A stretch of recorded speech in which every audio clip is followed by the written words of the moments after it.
नमस्कार, माझं नाव मोहन कीर्तिराज राणे। मी कोकण खाकी या यूट्यूब चॅनलवरून सर्वात प्रथम कोकणातील मुले तसेच पोलीस भरती तयार करणारी मुले यांच्यासाठी जो व्हिडिओ तयार केला त्या व्हिडिओला भरघोस असा आपण प्रतिसाद दिलात। तसेच तो विषय सर्वांच्या पर्यंत आता पोहोचतोय, पण त्याच्या पुढेची स्टेप म्हणून मी आता पोलीस भरतीच्या अनुषंगाने जे काही छोटे छोटे व्हिडिओ तयार करत आहे त्यांनाही तुम्ही असाच भरघोस प्रतिसाद द्याल ही अपेक्षा ठेवतो।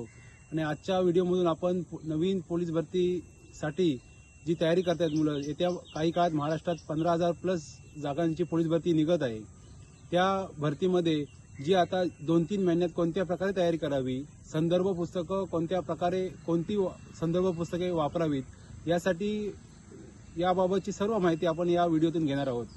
तर संपूर्ण पोलीस भरती आपल्या सिंधुदुर्ग जिल्ह्यातील म्हणा, जर मुलांची प्रश्नपत्रिका पोलीस भरती कशा प्रकारची असते तर ही उत्सुकता असते, परंतु जर का आपण मागील प्रश्न पाहिले तर त्यातील प्रश्न ची काठिण्य पातळी त्यानुसार आपण संदर्भ पुस्तकांची माहिती आपण घेणार आहोत। संपूर्ण महाराष्ट्रात येत्या काही काळात 15,000+ जागांची पोलीस भरती निघत आहे। तर त्या ज्यावेळी भरतीची तारीख डिक्लेअर होते त्यावेळी शासनाकडून एक परिपत्रक निघतं आणि त्या परिपत्रकामध्ये संपूर्ण पेपर कसा असेल त्याचा एक आकृतीबंध ठरवला गेलेला असतो। त्यामध्ये जे काही कोणते सब्जेक्ट येणार आहेत ते सब्जेक्टची मांडणी केली असते। त्यात प्रामुख्याने मराठी व्याकरण असतं, गणित बुद्धिमत्ता चाचणी असते, जनरल नॉलेजचे प्रश्न असतात, चालू घडामोडीचे प्रश्न असतात, इतिहास भूगोल यासारखे प्रश्न असतात।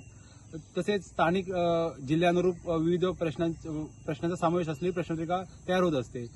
त्यामध्ये ठराविक असा प्रश्नांचा पॅटर्न ठरलेला नसतो। म्हणजे उदाहरणार्थ 100 गुणांची प्रश्नपत्रिकेत किती व्याकरण येईल, किती गणित बुद्धीमध्ये प्रश्न येतील, किती जनरल नॉलेजचे प्रश्न येतील, एक सरासरी ॲव्हरेज काही प्रश्नपत्रिकांचा अभ्यास केला असता आपल्याला असं आढळून येते की 25 मार्क हे मराठी व्याकरणासाठी येत असतात, 25 बुद्धिमत्तेसाठी येत असतात, 25 चालू घडामोडी आणि इतर विषयांचे 25 मार्क येत असतात।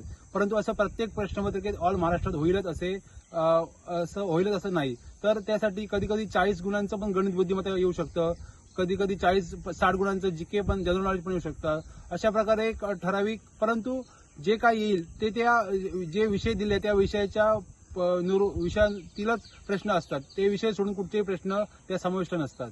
तसेच प्रश्नपत्रिका तयार करत असताना एक 12वी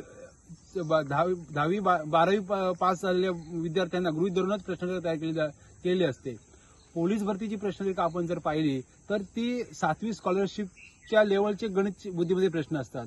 तसेच बाकी जनरल नॉलेजचे प्रश्न हे सुद्धा 10वी-12वीच्या बुद्ध्यांकानुसार ठरवलेले असतात। जास्त हायएस्ट लेवलचे प्रश्न आपल्या पोलीस भरतीत घेत नाहीत। तर कोणकोणते विषय असतात, कोणकोणती पुस्तकं वापरली पाहिजेत याचा आपण या व्हिडिओतून अभ्यास करणार आहोत।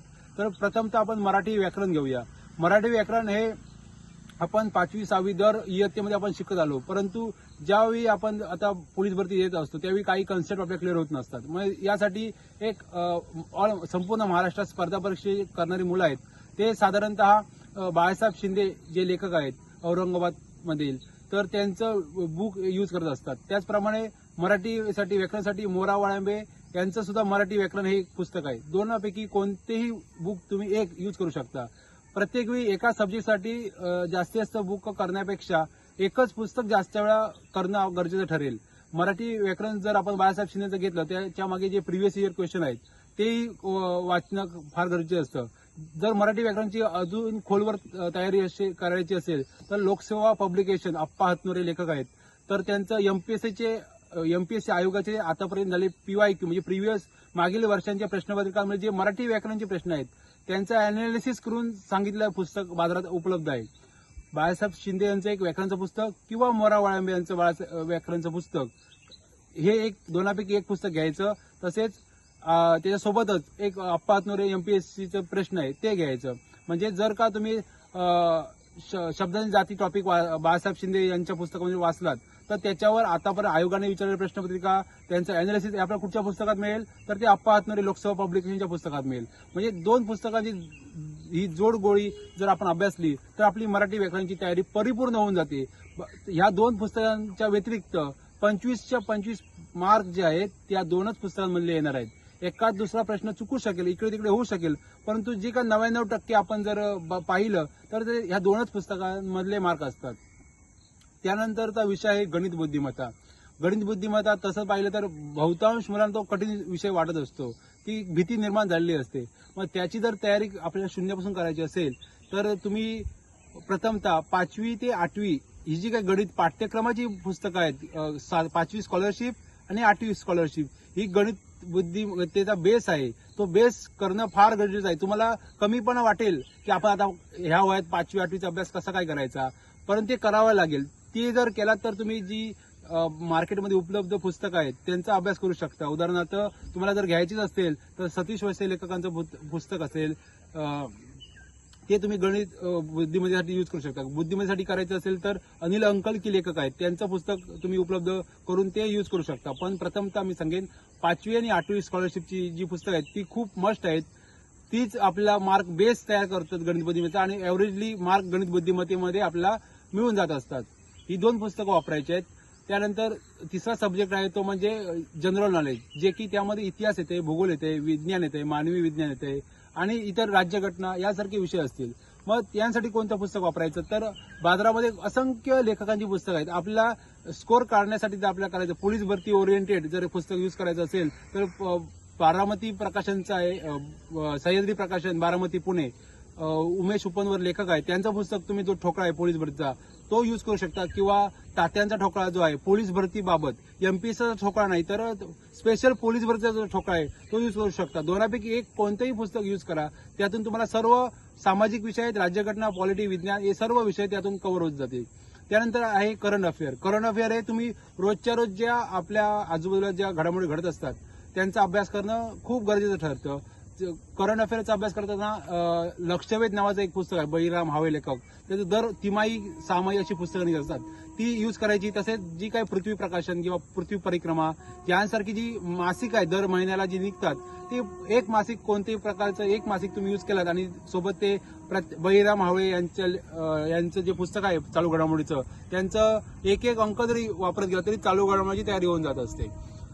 त्याप्रमाणे आपण ज्या जिल्ह्यात तयारी करणार आहोत त्या जिल्ह्यातील स्थानिक लेवलचे प्रशासन असेल, त्या इतिहास असेल, त्या भौगोलिक पार्श्वभूमी असेल, त्या जिल्ह्याचं प्रमुख एक पुस्तक यूज करून त्या जिल्ह्याची आपण माहिती घेऊ शकता. अशा प्रकारे बाजारात जी मी सांगितलेली पुस्तकं आहेत आणि त्यांची लेखक आहेत ती लेटेस्ट आवृत्ती त्यांची घेणं खूप गरजेचं आहे. जुनी आवृत्ती असेल ती न घेता जी आता सध्या बाजारात ते लेटेस्ट म्हणजे सुधारित आवृत्ती काढली आहे, सर्व पुस्तकांची सुधारित आवृत्ती घेऊन आपण अभ्यास करणं गरजेचं आहे. याचप्रमाणे मागील वर्षाच्या ज्या प्रश्नपत्रिका आहेत त्यांचं एक असंख्य लेखकांनी आपापली पुस्तकं तयार केली आहेत. तुम्हाला जे 100 समजा एखाद्या सोलापूर जिल्ह्याची प्रश्नपत्रिका असेल, 100 प्रश्न दिले असतील, 100च्या 100 प्रश्नांचं विश्लेषण ज्या लेखकाने केलेलं असेल ते पुस्तक तुम्ही रीड करा. समजा ऑल महाराष्ट्रात आता जर बाजारात पाहिलं तर एक सरासरी 100 प्रश्नपत्रिका 2024च्या उपलब्ध आहेत. मग 2024च्या संपूर्ण प्रश्नपत्रिका विश्लेषणासहित जे पुस्तकाने ज्या लेखकाने पुस्तक बाहेर काढलेलं आहे ते पुस्तक तुम्ही वापरू शकता. उदाहरणार्थ मला जे माहित आहे त्यामध्ये बी पब्लिकेशनचं आहे, 101 प्रश्नपत्रिका ज्या आहेत त्या अनालिसिस करून दाखवल्या आहेत. त्या पुस्तकाचा फायदा एवढाच होतो की गणित बुद्धिमत्तेसारखे प्रश्न, मराठी ग्रामर सारखे प्रश्न, त्याच्या 4ही पर्यायांचं विश्लेषण करून संपूर्ण व्यवस्थित मांडणी त्या पुस्तकात केलेली असते. म्हणजे आपण जी स्वतःहून सेल्फ स्टडी करून जी माहिती काढणार त्यापेक्षा डायरेक्ट अवेलेबलच माहिती आहे, त्यामुळे तुमचा वेळ वाचेल आणि रिव्हिजन जास्त होईल. या पद्धतीने आपण सर्व पाठ्यक्रमाच्या पुस्तकांचा आपण अभ्यास केला आहोत. यानंतरच्या व्हिडिओमध्ये आपण प्रश्नपत्रिका वाचन कसं करावं, वाचन करून त्या कशा पद्धतीने सोडवाव्यात, ज्या कमी वेळात कशा पद्धतीने वापराव्यात याची आपण माहिती आणि सराव कशा प्रकारे करावा याची माहिती आपण पुढील व्हिडिओत घेणार आहोत. धन्यवाद.